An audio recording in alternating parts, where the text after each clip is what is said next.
Assalamualaikum warahmatullahi wabarakatuh. Di sini saya akan mempresentasikan tentang pengukuran dan estimasi permintaan.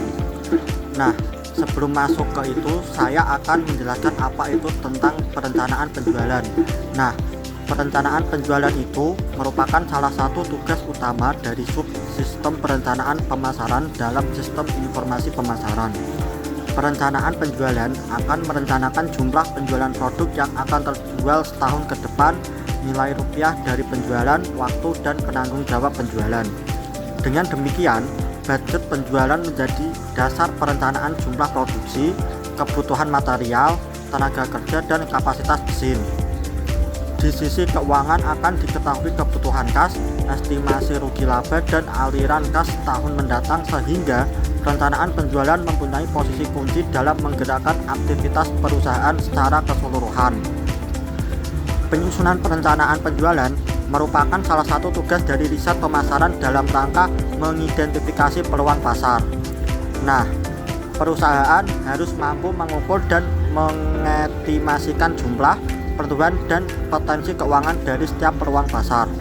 Nah, di sini ada berbagai kriteria tentang permintaan pasar, yaitu yang pertama ada potensial market. Potensial market itu sekelompok konsumen yang memiliki minat yang cukup atas tawaran perusahaan. Yang kedua yaitu ada available market, yaitu sekelompok konsumen yang memiliki minat yang cukup, daya beli, serta akses terhadap produk yang dipasarkan.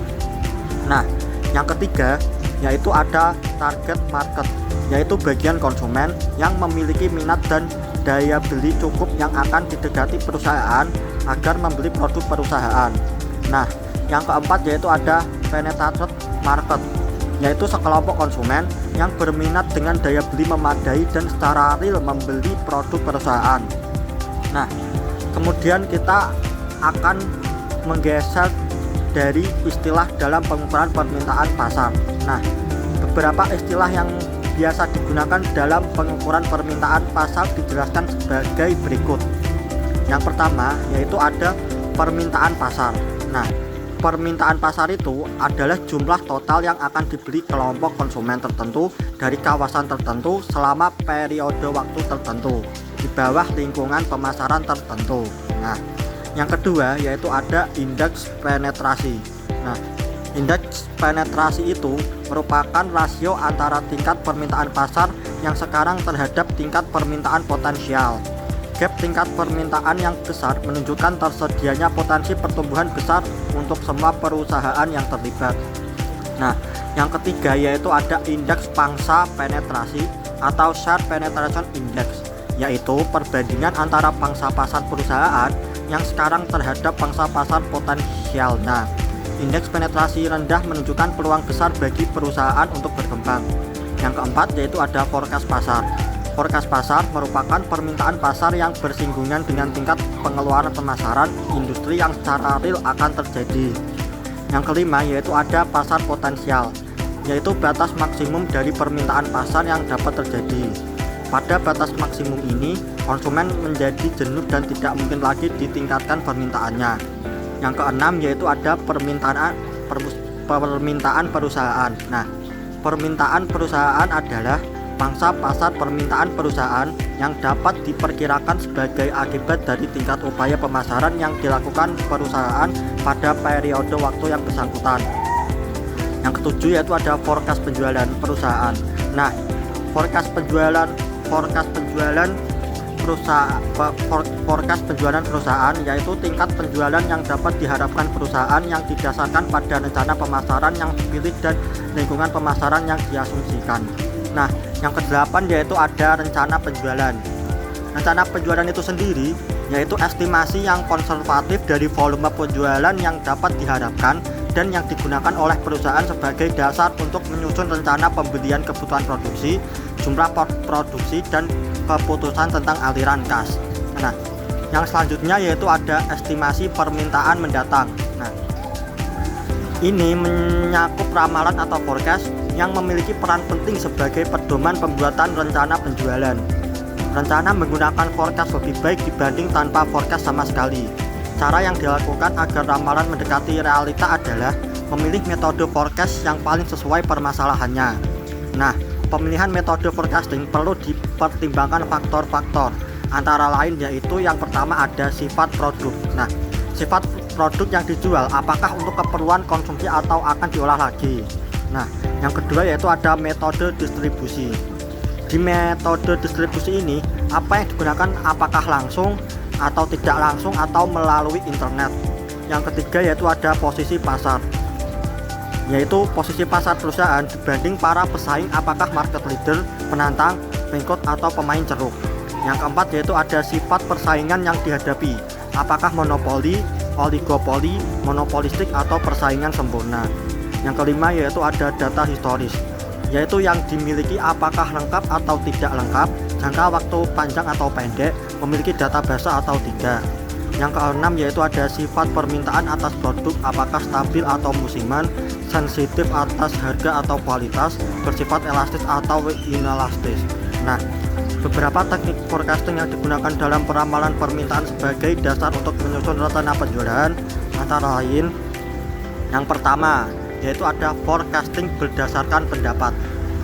Ini teknik forecast berdasarkan pendapat bersifat kualitatif, sering digunakan untuk membuat ramalan penjualan maupun ramalan kondisi bisnis secara umum. Sumber-sumber pendapat yang biasanya dipakai antara lain yaitu yang A, ada pendapat salesman. Para salesman diminta mengukur potensi penjualan di daerah kerjanya masing-masing agar hasil ramalan tidak sengaja dibuat rendah karena digunakan untuk menugaskan mereka di daerah kerja masing-masing. Maka sistem kompensasi para salesman bukan berdasar gaji tetap, melainkan berdasarkan penjualan real yang mereka capai. Yang B, ada pendapat manajer daerah penjualan. Nah, ini merupakan manajer penjualan memiliki pengalaman lebih luas sehingga perkiraan penjualan yang dibuat bisa lebih objektif dan akurat. Yang C yaitu ada teknik forecasting, yaitu menggunakan konsultan bisnis. Nah, ini dianggap memiliki wawasan dan pengalaman lebih luas tentang kondisi lingkungan penjualan yang menjadi objek survei. Yang D yaitu ada teknik forecasting dengan survei konsumen. Nah, survei terhadap koresponden pelanggan yang jumlahnya relatif besar dan ditanya mengenai rencana pembelian terhadap produk untuk 1 tahun mendatang. Kelemahan cara ini adalah melakukan order pembelian sebenarnya. Bahkan ada sebagian pelanggan yang tidak bersedia memberikan jawaban. Yang kedua yaitu ada forecasting dengan perhitungan statistik. Nah, teknik ini lebih banyak menggunakan data objektif kuantitatif dari data penjualan masa lalu selama beberapa tahun. Nah, dengan cara sebagai berikut. Yang A yaitu ada analisis tren. Analisis tren mencoba melihat pola perubahan atau perkembangan penjualan beberapa tahun terakhir. Yang B yaitu ada analisis pertumbuhan. Ini untuk membuat forecasting dengan menggunakan analisis growth mengacu pada suatu formula. Nah, yang C ada analisis regresi korelasi. Nah, analisis ini mengenal dua jenis variabel, yaitu variabel beban atau independen dan variabel tidak bebas atau dependent. Variabel dependent adalah variabel yang nilainya dipengaruhi besar kecilnya variabel lain atau variabel independen. Sedangkan variabel independen adalah variabel yang nilainya mempengaruhi variabel lain, sehingga persamaannya itu dengan formula itu sama lah intinya. Yang ketiga yaitu ada forecasting dengan teknik khusus analisis industri. Nah, analisis ini beranggapan potensi penjualan perusahaan dipengaruhi potensi penjualan industri di mana perusahaan itu menjadi bagiannya. Potensi penjualan perusahaan dicerminkan oleh presentasi market share. Market share yaitu atau penjualan perusahaan atau penjualan industri dikali 100%, sehingga potensi penjualan perusahaan untuk tahun yang akan datang sama dengan presentase market share. Dapat diambil dari market share tahun lalu atau market share yang dikehendaki tahun depan dikalikan dengan forecast penjualan industri untuk tahun depan. Forecast penjualan industri biasanya banyak ditampilkan pada majalah-majalah bisnis. Nah, itu tadi presentasi dari saya. Apabila ada kurangnya saya mohon maaf. Wassalamualaikum warahmatullahi wabarakatuh.